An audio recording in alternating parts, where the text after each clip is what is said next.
Un long chapitre de l'histoire de la Syrie et du Moyen-Orient se referme avec la chute du régime Al-Assad. Le président au pouvoir en Syrie depuis 2000, après avoir succédé à son père Hafez, a fui la capitale Damas et le pays dimanche 8 décembre, selon l'Observatoire syrien des droits de l'homme.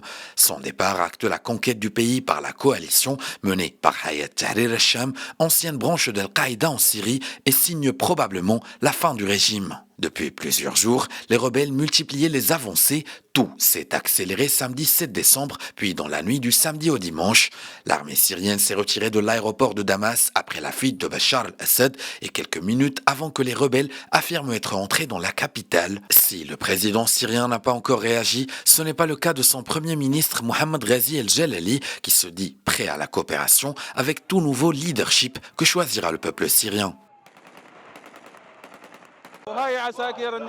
Ce sont les soldats du régime, nous garantissons leur sécurité et ils sont maintenant sous le contrôle de l'administration militaire. Actuellement, nous sommes sur la route Homs-Damas.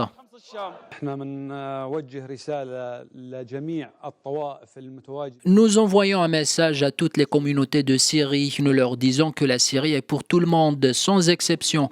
La Syrie est pour les Druzes, les Sunnites, les Alaouites et toutes les communautés.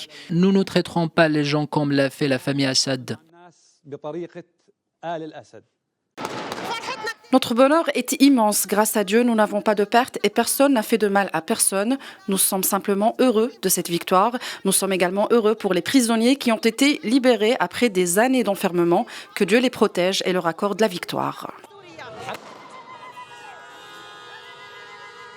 Au pouvoir depuis 2000, Bachar al-Assad avait dès 2011 réprimé le mouvement du printemps arabe qui avait touché d'autres pays et contribué au renversement de plusieurs dirigeants, notamment en Tunisie et en Égypte. La répression s'est transformée en guerre civile d'une dizaine d'années, faisant plusieurs dizaines de milliers de morts. Le président a été accusé de crimes de guerre et de crimes contre l'humanité par l'ONU.